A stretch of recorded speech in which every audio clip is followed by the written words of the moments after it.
ಆತ್ಮೀಯರೇ, ಡಾಕ್ಟರ್ ನಾಗಪ್ಪ ಶಿವರಾಮ ಹೆಗಡೆ ಅವರ ವ್ಯಕ್ತಿತ್ವದ ಕಿರು ಪರಿಚಯ ಇಲ್ಲಿದೆ.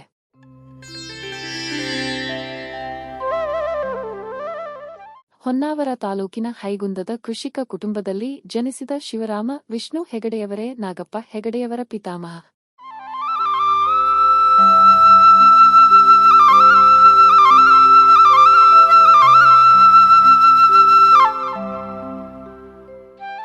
ಆ ಕಾಲದಲ್ಲಿಯೇ ಶಿವರಾಮ ಹೆಗಡೆಯವರು ಮಹಾರಾಷ್ಟ್ರದ ಅಹ್ಮದ್ನಗರದಲ್ಲಿ ಆಯುರ್ವೇದ ಶಿಕ್ಷಣವನ್ನು ಪಡೆದು ವೈದ್ಯರಾಗಿರುವುದು ಒಂದು ದೊಡ್ಡ ಸಾಧನೆ.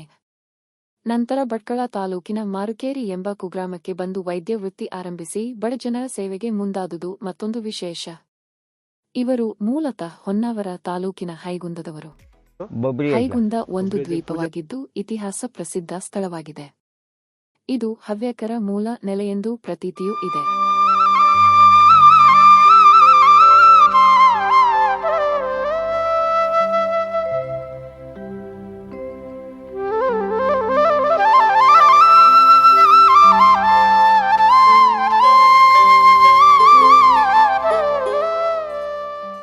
ಬೈಲೂರಿನ ಯಾಜಿ ಕುಟುಂಬದ ಭವಾನಿ ಇವರ ಧರ್ಮಪತ್ನಿ. ಈ ದಂಪತಿಗಳಿಗೆ 4 ಗಂಡು ಮಕ್ಕಳು ಹಾಗೂ 4 ಹೆಣ್ಣು ಮಕ್ಕಳು. ನಾಗಪ್ಪ ಹೆಗಡೆಯವರು ಎರಡನೆಯವರು.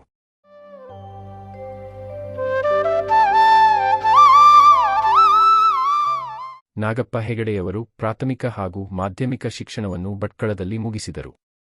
ಆರ್ಥಿಕವಾಗಿ ಅನುಕೂಲವಿಲ್ಲದ ಆ ಕಾಲದಲ್ಲಿಯೂ ಹುಬ್ಬಳ್ಳಿಯ ಆಯುರ್ವೇದ ಮಹಾವಿದ್ಯಾಲಯದಲ್ಲಿ ಶಿಕ್ಷಣ ಪಡೆದು ಪ್ರಥಮವಾಗಿ ಮುಂಡಗೋಡ ತಾಲೂಕಿನ ಮಳಗಿ ಗ್ರಾಮದಲ್ಲಿ ವೃತ್ತಿ ಜೀವನ ಪ್ರಾರಂಭಿಸಿದರು.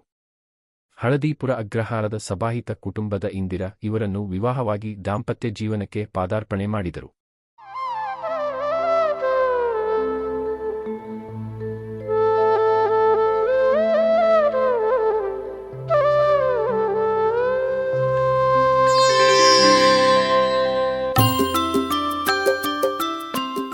ನಂತರ ಸಿದ್ದಾಪುರದ ಆಡುಕಟ್ಟೆ ಗ್ರಾಮಕ್ಕೆ ವರ್ಗಾವಣೆಗೊಂಡು ಸೇವೆ ಮುಂದುವರಿಸಿದರು.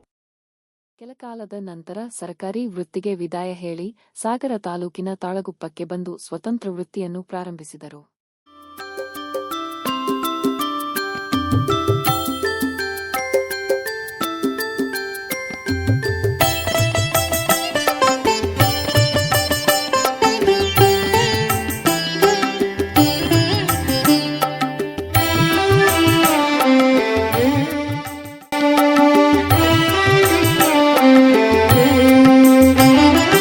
ತಾಳಗುಪ್ಪದ ಮುಖ್ಯ ರಸ್ತೆಯಲ್ಲಿ ವಿನಾಯಕ ಕೃಪಾ ಎಂಬ ವಿಶಾಲವಾದ ಸ್ವಗೃಹವನ್ನು ನಿರ್ಮಿಸಿದ್ದು ಇವರ ಸಾಧನೆಯ ಒಂದು ಮಜಲು. ತಾಳಗುಪ್ಪ ಮುಖ್ಯ ರಸ್ತೆಯಲ್ಲಿ ಮನೆ ಮತ್ತು ಚಿಕಿತ್ಸಾಲಯ ಎರಡನ್ನೂ ಯಶಸ್ವಿಯಾಗಿ ನಡೆಸಿಕೊಂಡು ಬಂದರು. ಇವರ ಹಿರಿಯ ಮಗ ಶ್ರೀಕಾಂತ ಪ್ರಸಿದ್ಧ ವೈದ್ಯರಾದರೆ ಕಿರಿಯ ಮಗ ಪ್ರಶಾಂತ್ ಇಂಜಿನಿಯರ್ ಆಗಿ ಉನ್ನತ ಹುದ್ದೆಯಲ್ಲಿದ್ದಾರೆ. ಶ್ರಮಜೀವಿಗಳಾದ ಇವರು ದಿನವೂ ಬೆಳಿಗ್ಗೆ 5 ಗಂಟೆಗೆ ಎದ್ದು ಬಾವಿಯ ನೀರು ಸೇದಿ ಗಿಡಗಳಿಗೆ ಹಾಕಿ ನಂತರ ಗೋಸೇವೆಯಲ್ಲಿ ನಿರತರಾಗಿರುತ್ತಿದ್ದರು.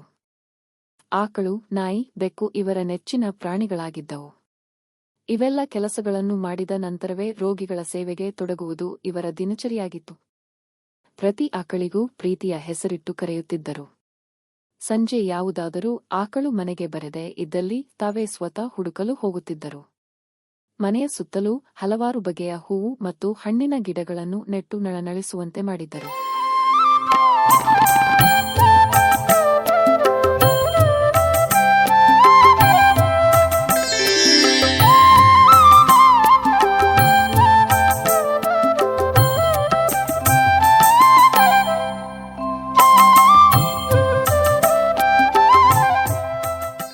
ನಾಗಪ್ಪ ಹೆಗಡೆಯವರು ಆಯುರ್ವೇದ ವೈದ್ಯ ಪದ್ಧತಿಯಲ್ಲಿ ನಿಷ್ಣಾತರು.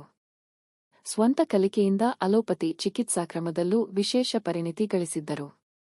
ವೈದ್ಯ ನಾರಾಯಣೋ ಹರಿ ಎಂಬ ಸೂಕ್ತಿಯನ್ನು ಬದುಕಿನುದ್ದಕ್ಕೂ ಅಳವಡಿಸಿಕೊಂಡವರು. ನಾಡಿ ಮಿಡಿತದಿಂದಲೇ ರೋಗ ಪತ್ತೆ ಮಾಡಿ ತಕ್ಕ ಚಿಕಿತ್ಸೆ ಮಾಡುವುದರಲ್ಲಿ ಸಿದ್ಧಹಸ್ತರು. ತುಂಬಾ ಕಡಿಮೆ ವೆಚ್ಚದಲ್ಲಿ ಚಿಕಿತ್ಸೆ ನೀಡುತ್ತಿದ್ದುದು ಬಡಜನರಿಗೆ ಅತ್ಯಂತ ಅನುಕೂಲವಾಗಿತ್ತು. ವಿಶೇಷವಾಗಿ ಚಿಕ್ಕ ಮಕ್ಕಳ ಔಷಧೋಪಚಾರಕ್ಕೆ ಹೆಸರುವಾಸಿಯಾಗಿದ್ದರು. ಇದರಿಂದ ಹೆಗಡೆ ಡಾಕ್ಟರೆಂದೇ ಜನಪ್ರಿಯರಾದರು.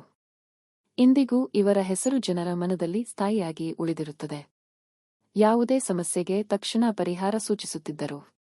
ಅವರ ಅಸಾಮಾನ್ಯ ಜ್ಞಾಪಕ ಶಕ್ತಿ ಕೊನೆ ದಿನಗಳವರೆಗೂ ಜಾಗೃತವಾಗಿತ್ತು.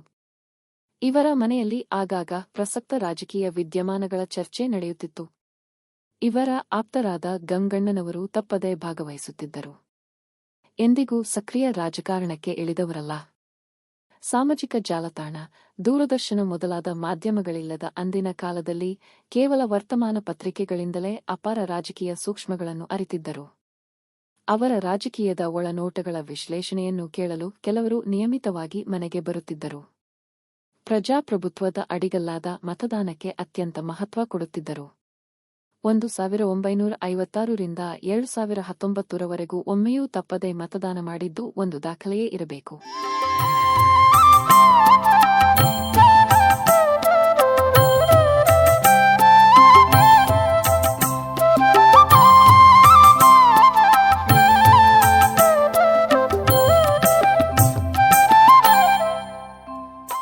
ತುಂಬಾ ಧಾರ್ಮಿಕರಾದ ಇವರು ಮನೆಯಲ್ಲಿ ನವರಾತ್ರಿ, ಗಣೇಶ ಚತುರ್ಥಿಗಳನ್ನು ಅನೂಚಾನವಾಗಿ ನಡೆಸಿಕೊಂಡು ಬಂದವರು. ಪ್ರತಿ ವರ್ಷ ಗಣೇಶ ಪೂಜೆಯನ್ನು ವಿಜೃಂಭಣೆಯಿಂದ ನಡೆಸುತ್ತಿದ್ದರು. ಕುಟುಂಬದ ಸದಸ್ಯರೆಲ್ಲರೂ ಒಟ್ಟಿಗೆ ಸೇರುವುದು ಈ ದಿನದ ವಿಶೇಷವಾಗಿತ್ತು. ಗಣಪತಿ ವಿಸರ್ಜನೆ ಗೌರಿ ಕೆರೆಯಲ್ಲಿ ನಡೆಯುತ್ತಿತ್ತು.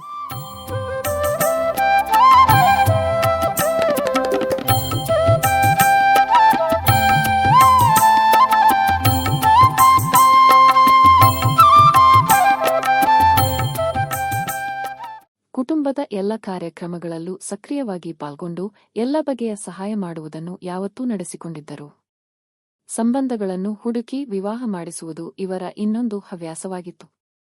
ಮದುವೆ ವಿಚಾರದಲ್ಲಿ ಯಾವೆಡೆ ಅಡಚಣೆಗಳು ಬಂದರೂ ತಮ್ಮ ವಾಕ್ಚಾತುರ್ಯ, ನಗೆ ಚಟಾಕಿಗಳಿಂದ ಪರಿಹರಿಸುತ್ತಿದ್ದರು.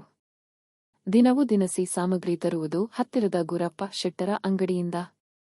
ಆ ಸಮಯದಲ್ಲಿ ವಿನೋದ, ಹಾಸ್ಯಾವಳಿ, ನಗೆ ಚಟಾಕಿ ಸಾಮಾನ್ಯವಾಗಿತ್ತು.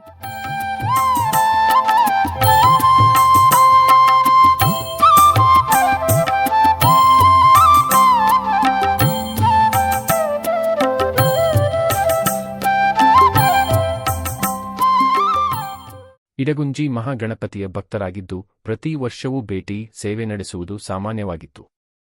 ಕುಟುಂಬದಲ್ಲಿ ಯಾವುದೇ ಕಾರ್ಯ ಮಾಡುವ ಮೊದಲು ಇಡಗುಂಜಿಯಲ್ಲಿ ಪೂಜೆ, ಪಂಚಕಜ್ಜಾಯ ಮಾಡಿಸುವುದು ಸಾಮಾನ್ಯವಾಗಿತ್ತು.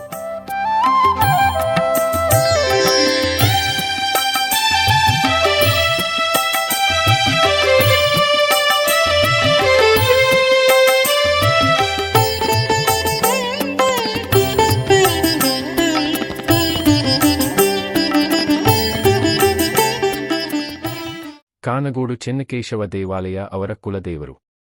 ಪ್ರತಿ ವರ್ಷ ಕುಲದೇವತಾ ಪೂಜೆ ನಡೆಸುತ್ತಿದ್ದರು.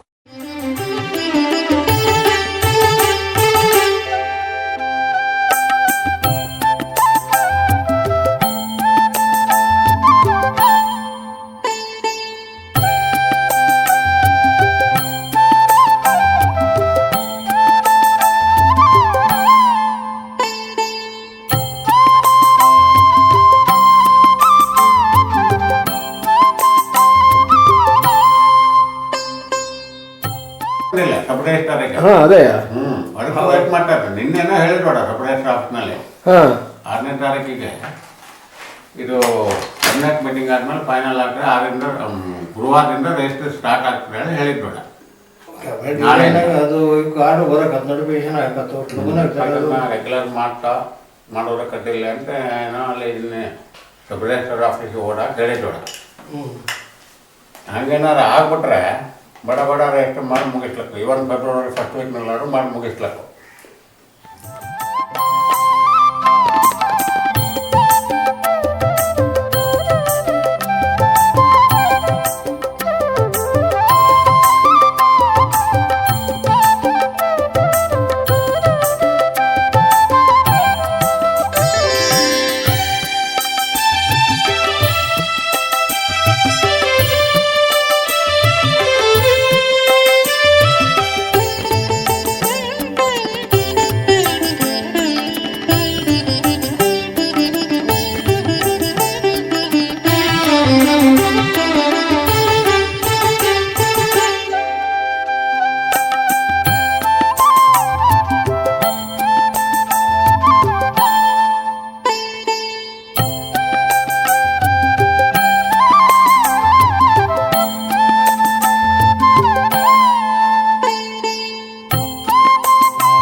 ಸತತ್ 4 ದಶಕಗಳ ನಂತರ ಇಡೀ ವಯಸ್ಸನ್ನು ಶಿವಮೊಗ್ಗದ ಮಗನ ಮನೆಯಲ್ಲಿ ಕಳೆದರು.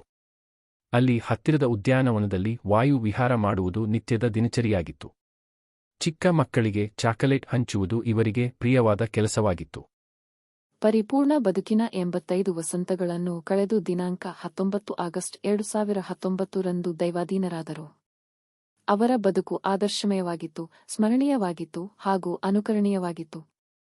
ಮರಣದ ನಂತರ ತಮ್ಮ ಕಾಯವನ್ನು ಮೆಗ್ಗಾನ್ ವೈದ್ಯಕೀಯ ಕಾಲೇಜಿಗೆ ಅರ್ಪಿಸುವ ಮೂಲಕ ಸಾರ್ಥಕತೆಯನ್ನು ಪಡೆದಿರುತ್ತಾರೆ.